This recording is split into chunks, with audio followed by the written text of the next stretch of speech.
How you doing? Bobby Durkins here. Thank you so much for joining me.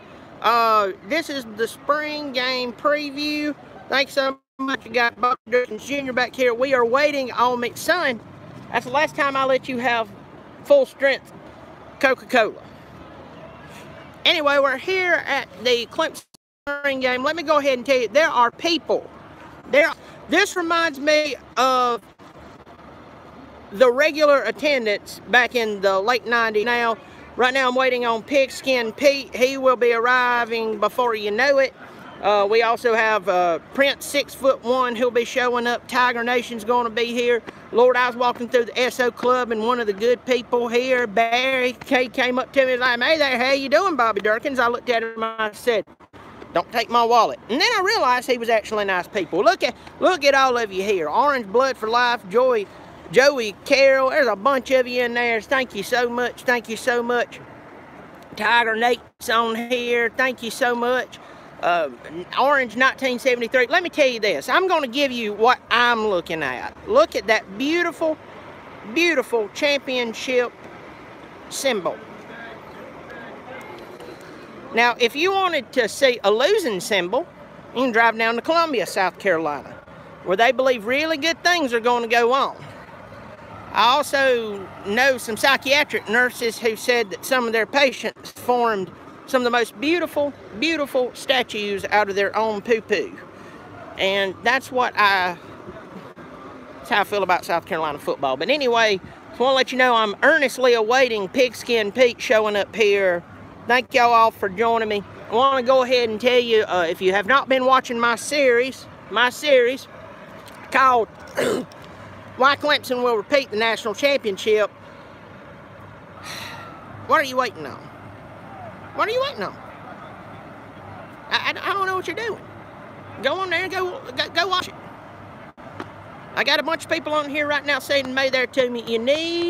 The game is going to be on ESPN2. It starts in 2:30. Trying to get in there. I'm serious. There's a lot of people here. You would be thinking that people, I mean, there's so many people showing up here, you'd think they were handing out $10,000 per person. I mean, you can't find any good parking. There's handicapped people getting shoved down into the ground.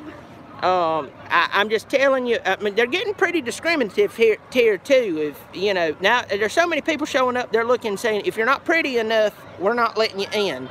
Of course they're letting me in because when I procreate, I create some of the most beautiful babies you've ever seen in your life. Somebody says, "Hey, Dave! Hey, Tiger Nate, he's up there." He said, "Look up." Hey! Look at that. Tiger Nate's up there and at me. Hey, may that to you. And that's what I love about coming to these games, is when you come down here, Lord knows who you're going to see. I saw a kid just nearly puke on my foot just a second ago, and I'm just telling you right now, at first I thought he was blowing just a little coke out his mouth because he was standing upright. And then the next minute, his mama looks at him and says, "Are you puking?" He doesn't say another word, proceeds to stand upright still and barf. Almost got all over my shoe. So anyway, I just want to let y'all know that there are people down here puking. Somebody just said the #1 safety just committed to us. Let me go ahead and tell you, when I got one good look at that kid, I realized you're not an idiot. You're not going to go and commit to some loser school. I'm glad he's here. Well, listen, I am waiting. I'm earnestly waiting my good friend Pigskin Pete. I told him, you ain't gonna find parking down here. It's like they're handing out free barbecue sandwiches. I mean, everybody's gonna show up for that. But, or watching somebody get whipped by a rubber hose. That's always fun. Well, listen, I'm going to let y'all go. The game's going to be on ESPN2. Y'all remember that ESPN when I use your footage and you want to strike me. Anyway, going to be on ESPN2. We got some of the biggest recruits in the country here today. We've got them deciding. A kid out of California from St. Bosco. His name is something like DJ Ukulele. I call him ukulele because it's much more fun, but we hope his mama likes it. Now, I'm Bobby Durkins. You keep showing up, Lord knows.